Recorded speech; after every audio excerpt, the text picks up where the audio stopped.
सभी कर्मचारी साथियों को नमस्कार। आईपीआर 2026 के संबंध में अनेकों साथियों के कमेंट्स आ रहे हैं।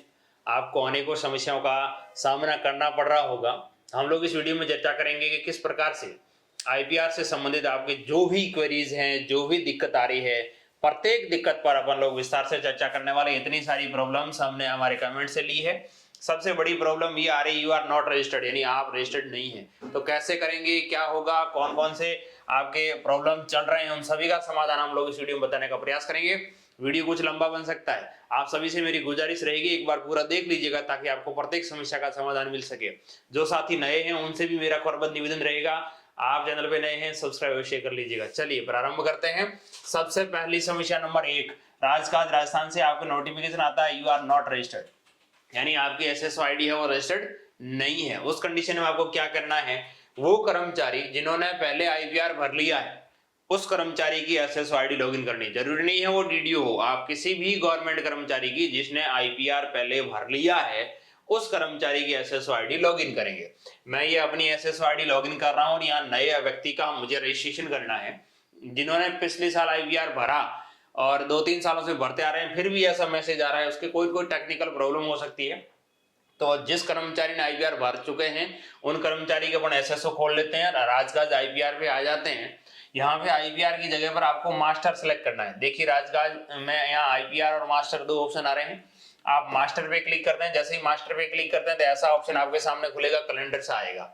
यहाँ पे एप्स लिखा हुआ आएगा, इस एप्स पे क्लिक करेंगे तो पहले केवल आईपीआर आ रहा था, अब एचआर प्रोसेस ऑप्शन नया जोड़ दिया गया है, पब्लिक सर्विस। आपको इस पे क्लिक करना है। इस पे जैसे ही क्लिक करेंगे तो क्रिएट एम्प्लॉय का ऑप्शन खुलेगा।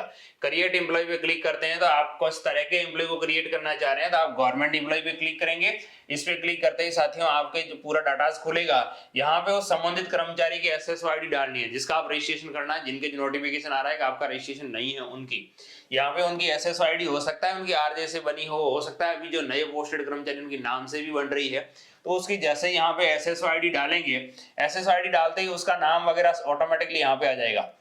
यहाँ मैंने एसएसओ आईडी डाली और यहाँ सेलेक्ट करूंगा इनका डाटा मुझे किससे लेना है, एसएसओ आईडी से लेना है या एसआईपीएफ से लेना है। जैसे ही मैंने एसएसओ आईडी पे क्लिक किया तो उन कर्मचारी का नाम वगैरह सब ऑटोमेटिकली आ गया।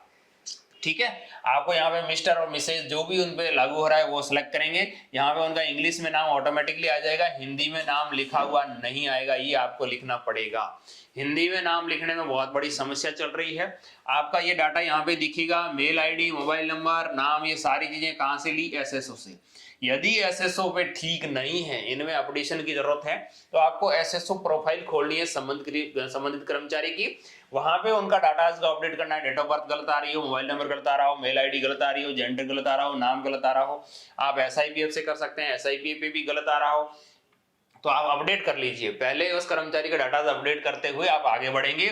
यहाँ पे आपको दिक्कत फेस करनी पड़ेगी हिंदी के नाम को लिखने को लेकर फिलहाल की तारीख में। हो सकता है आगे जाके इसको ठीक कर लिया जाए। हम लोग जैसे यहाँ नाम लिख रहे हैं, नाम लिखते हैं तो साथियों आपका कीबोर्ड सही नहीं होने के कारण, जो आपने बोर्ड सेलेक्ट कर रखा है वो ठीक नहीं होने के कारण इंग्लिश में लिखा हुआ नहीं आ रहा है, आप यूनिक कोड के अंदर लिखना चाह रहे हैं वो भी नहीं लिख पा रहे हैं, कहीं दूसरी जगह लिख करके उसको कॉपी पेस्ट करना चाह रहे हैं वो भी नहीं हो पा रहा है। इसका एक समाधान है, या तो आप लोग देवालिसिस फॉन्ट अपने कंप्यूटर के अंदर डाउनलोड करिए, उसके थ्रू लिखिए, लिख जाएगा। वो फॉन्ट से नहीं होता है तो आप लोग बाहर कहीं पर भी लिखिए और वहां से ड्रॉप डाउन करिए, वहां से खींच करके लाइए, माउस से पकड़ करके उस टैब में ला करके यहाँ आप छोड़ेंगे तो वो नाम यहाँ पे पकड़ लेगा। ये दो समाधान है, या तो देवालिसिस फॉन्ट है वो डाउनलोड करिए, या फिर आप लोग है वो ड्रॉप डाउन के थ्रू यहाँ पे नाम ला सकते हैं हिंदी के अंदर। ये लाने के बाद जब नेक्स्ट का बटन खुलेगा, वरना जब तक आप लोग हिंदी में नाम नहीं लिखेंगे नेक्स्ट का बटन है वो आपका हाईलाइट नहीं होगा। जैसे हम लोग नेक्स्ट पे क्लिक करते हैं, देखिए क्या होता है। मैंने नेक्स्ट पे क्लिक किया, आपको अगली सर्विस डिटेल खुलेगी। सर्विस डिटेल हम लोग जैसे ही सारे कर्मचारियों के पहले भरते आ रहे हैं वैसे की वैसे भरनी है। तो कर्मचारी किस प्रकार का है, रिक्रूटमेंट से आया, उसका सर्विस डेजिग्नेशन, उसका कौन सा डिपार्टमेंट है वो आपको डिपार्टमेंट सेलेक्ट करना है। डिपार्टमेंट को सिलेक्शन करने को लेकर बहुत बड़ी दिक्कतें चल रही है, कमेंट्स आ रहे हैं हमारे पास कि सर हमारा वो पद तो आ ही नहीं रहा है, प्रबोधक पद है वो नहीं आ रहा है, थर्ड ग्रेड टीचर्स ही आपको लिखना रहेगा। यहाँ पे आप जिस भी डिपार्टमेंट से बिलोंग करते हैं वो डिपार्टमेंट सेलेक्ट करेंगे। डिपार्टमेंट के अंदर आपको जो भी साथी मंत्रालय कर्मचारी हैं, जैसे एलडीसी, यूडीसी, डबल ए, उनके लिए डिपार्टमेंट ऑफ पर्सनल रहेगा। डिपार्टमेंट ऑफ पर्सनल आपको सिलेक्ट करना है, उसके अंदर आपको पोस्टें मिलेगी। या कौन सा आपका सब सर्विस रूल है, सर्विस क्वालिफिकेशन है, डेजिग्नेशन आपको सेलेक्ट करना रहेगा। ये सारी सेलेक्ट करने के बाद आप गजेटेड और नॉन गजेटेड ऑटोमेटिकली आ जाएगा। आप किस तरह के हैं, कई साथियों के ऑप्शन आ रहे हैं कि सर प्रोबेशनर लिखें या प्रोबेशनर ट्रेनी लिखें, इससे कहीं कोई ज्यादा फर्क नहीं पड़ने वाला है, प्रोबेशनर ट्रेनी लिखें ठीक रहेगा। उसके बाद आपको सबसे बड़ी चीज आएगी यहाँ करंट पोस्टिंग ऑफिस के अंदर, ये जो आपको सर्च का ऑप्शन दिख रहा है, यहाँ पे आपको अपना करंट पोस्टिंग ऑफिस सर्च करना है।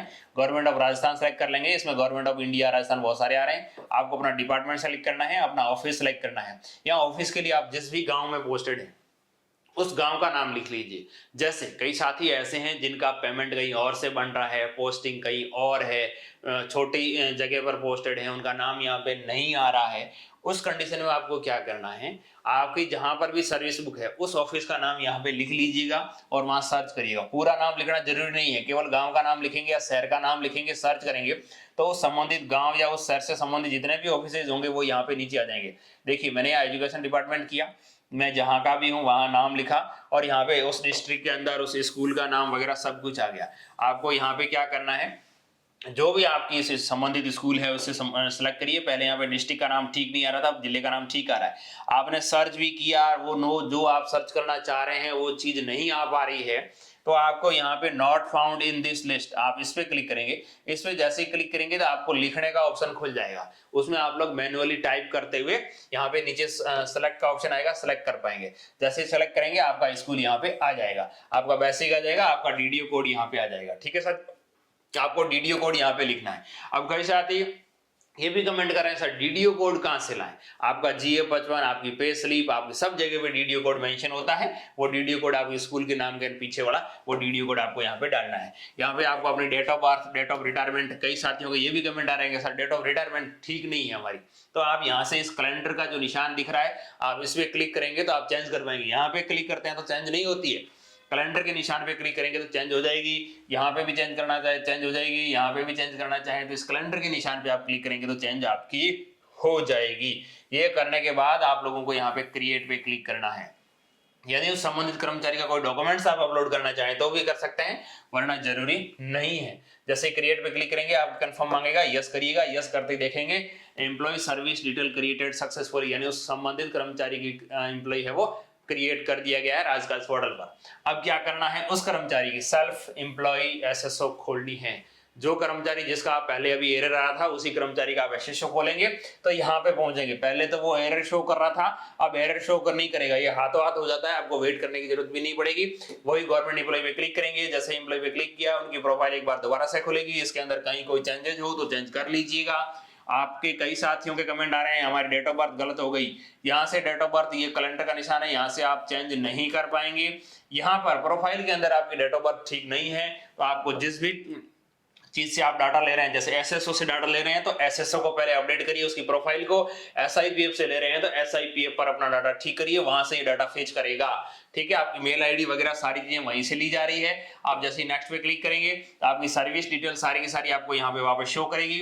आपको यहाँ पे क्या होगा साथियों, केवल और केवल ये करंट ऑफिस वाला ये ऑप्शन खाली हो जाएगा, इसे आपको दोबारा से भरना होगा। वही मैंने जो पहले बताया, आप यहाँ पे डिपार्टमेंट ऑर्गेनाइजेशन ऑफिस का नाम लिखेंगे और आपका जो भी ऑफिस आ रहा है वो ऑफिस यहाँ पे सेलेक्ट करते हुए आप आगे बढ़ जाएंगे।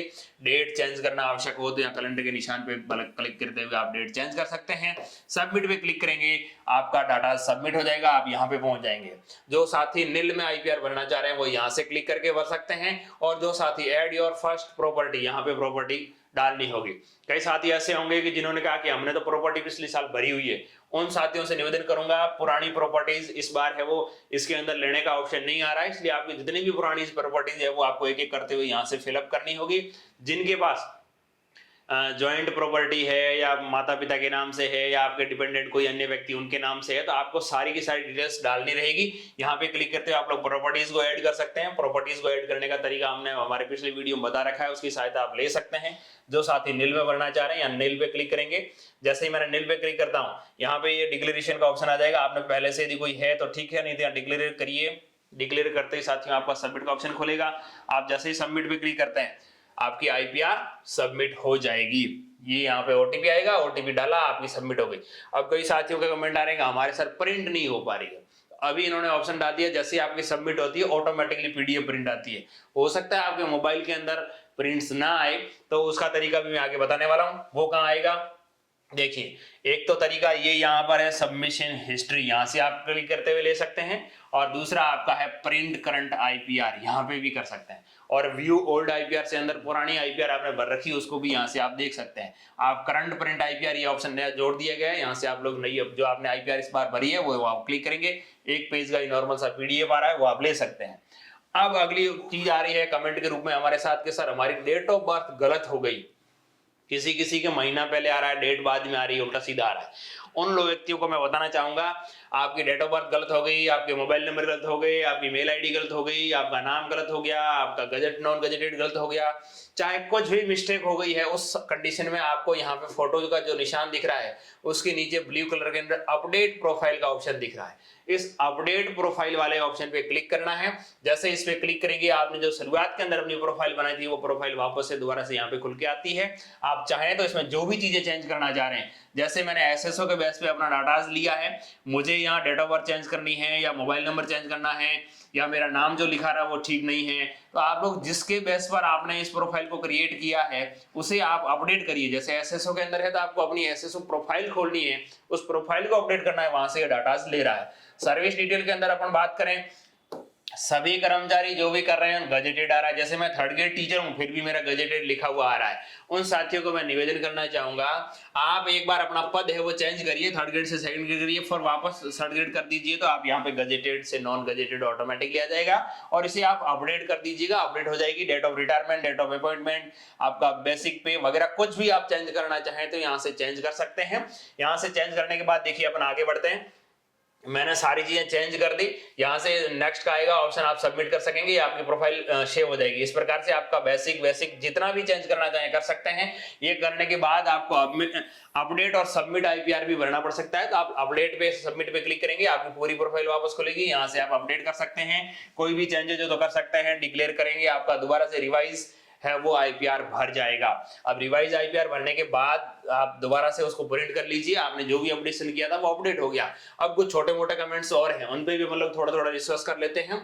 यदि दोनों पति पत्नी सर्विस में है, लोग लुगाई दोनों नौकरी में है, यदि उनकी अलग अलग प्रॉपर्टी नाम है, यानी औरत के नाम से भी प्रॉपर्टी है और जेंट्स के नाम से प्रॉपर्टी है, तो क्या दोनों को एक समान दिखानी होगी? तो मैं आपसे निवेदन करूंगा जो व्यक्ति जेंट्स है उसके जेंट्स के नाम से जो प्रॉपर्टी वो अपनी आईपीआर में भरें और जो लेडीज हैं वो अपनी आईपीआर में भरें। यदि एक कंडीशन ये हो सकती है कि लेडीज नौकरी में है या जेंट्स अकेला नौकरी में है, वो अगले जैसे पति नौकरी में है तो पत्नी के नाम से है तो उसको भरनी चाहिए, पत्नी नौकरी में है और पति के नाम से प्लॉट है तो उसे भी अपने आईपीआर के अंदर भरना चाहिए। चाहे किसी के भी नाम से हो तो आपको उसमें डालना चाहिए। आईपीआर भरने के बाद प्रोफाइल अपडेट नहीं हो रही है, डेट ऑफ बर्थ गलत हो गई है, प्रोफाइल अपडेट का तरीका मैं आपको बता चुका हूं। डेट ऑफ बर्थ आपको अपनी एसएसओ या एसआईपीएफ के अंदर ठीक करनी होगी, वहां से लेंगे। अब यहाँ पे आप लोग देख पाएंगे साथियों, आईपीआर फिल करने के बाद सेव आइकन डीएक्टिवेट नहीं हो रहा है। जैसे आप लोग आईपीआर भरते हैं उसके अंदर कहीं ना कहीं जो मैंने अपना डिक्लेरेशन का ऑप्शन दिखाया था, डिक्लेयर वाले पे क्लिक नहीं कर देंगे तब तक आपका सबमिट नहीं हो पाएगा। मेरा मोबाइल नंबर पहले वाला बंद हो गया है सर, अब ओटीपी के लिए क्या करूं प्लीज बताएं। आप अपने मोबाइल नंबर को एसएसओ प्रोफाइल के अंदर अपडेट करिए, वहां से ऑटोमेटिकली ले लेगा। वरिष्ठ प्रबोधक पोस्ट शो नहीं हो रही, प्रबोधक साथियों से मेरा निवेदन रहेगा आपको टीचर्स ग्रेड 30 भरना होगा। प्रबोधक पद है वो पिछली बार भी नहीं आ रहा था और इस बार भी नहीं आ रहा है। ज्वाइंट अकाउंट में अपना शेयर कैसे डिक्लेयर करें? ज्वाइंट अकाउंट का मतलब ये मैं समझ पा रहा हूं कि कोई प्रॉपर्टी जिसके अंदर आप दो लोगों का नाम है, अब एक प्रॉपर्टी उसमें दो लोगों का नाम है तो सीधा सा स्वाभाविक सी बात है 50-50 हो गई। यदि 3 लोगों का नाम है तो 33% आपकी प्रॉपर्टी आ रही, 4 लोगों का नाम है तो 25% आ रही है। उसको डिवाइडेशन करना है, जितने नाम उतने भागों से डिवाइडेशन करना है। या आपकी जमीन है तो उसके अंदर डिवाइडेशन लिखा होता है, आप जमाबंदी निकालते हैं उसके अंदर लिखा रहता है आपका कितना पार्ट है वो आपके नाम से है। ठीक है, थर्ड ग्रेड वाले कौन सा डिपार्टमेंट चूज करें? ये डिपार्टमेंट वाली जहां तक बात है, आप यदि पंचायती राज के थ्रू लगे थे, अभी भी एलिमेंट्री सेटअप में पंचायती राज के थ्रू ही लगे हुए हैं, आप लोग पंचायती राज डिपार्टमेंट सेलेक्ट करिएगा। और यदि आप सेकेंडरी डिपार्टमेंट में लगे हुए हैं और सेकेंडरी डिपार्टमेंट आपकी 6D वगैरह हो गई, आप सेकेंडरी डिपार्टमेंट में है तो सीनियर सेकेंडरी डिपार्टमेंट ही भर सकते हैं। और कई साथी ये भी कह रहे हैं हम तो पंचायती राज क्यों भरे, हम तो सेकेंडरी भरेंगे, तो कहीं कोई दिक्कत नहीं आएगा। आप पंचायती राज भरिए या सीनियर सेकेंडरी डिपार्टमेंट भरिए, कहीं दिक्कत नहीं आने वाला है। इसके संबंध में आपको कई साथियों को ये भी डाउट्स क्लियर आ रहे हैं कि सर हम महात्मा गांधी में आ गए, हमें कौन सा डिपार्टमेंट पढ़ना चाहिए। कई साथी ये कह रहे हैं हमारा वेतन कहीं और से बन रहा है, तो जिनके वेतन जहाँ से बन रहा है मैं बताना चाहूंगा जहाँ आपकी सर्विस बुक है, जहाँ आपका हेड ऑफिस है, उसी ऑफिस का आपको सिलेक्शन करना चाहिए। क्योंकि हो सकता है आपकी कुछ टाइम के लिए सैलरी वहां से बन रही है, लेकिन हो सकता है अगले 1-2 महीनों में पोस्ट क्रिएट हो जाए, वहां से वापस बढ़ने लग जाए। तो आपको आईपीआर वहां से भरनी है जहां आपका मूल पद है, जहां आप लोग पोस्टेड है, जहां आपकी सर्विस बुक का संधारण हो रहा है, वो आपका कार्यालय रहता है। इसीलिए आपको कार्यालय वही सिलेक्ट करना है। इसके संबंध में और भी कोई आपको डाउट्स लगे तो आप सभी से मेरा एक बार लास्ट में भी ये निवेदन रहेगा, कम से कम वीडियो को देख लीजिएगा भाई लोगों, ताकि आपके जितने भी डाउट्स हैं वो क्लियर हो जाएं। आप हमें कमेंट करेंगे, हम रिप्लाई करने का प्रयास करेंगे। नहीं कर पाते हैं गुस्सा ना करिएगा साथियों, बहुत सारी चीजें होती है कि हम प्रत्येक चीज का रिप्लाई करने का प्रयास भी करते हैं, लेकिन कई चीजें ऐसी है जिन्हें हम लोग इस कमेंट सेशन के माध्यम से ही रिप्लाई कर पाते हैं। तो सभी साथियों का एक बार पुनः बहुत बहुत धन्यवाद।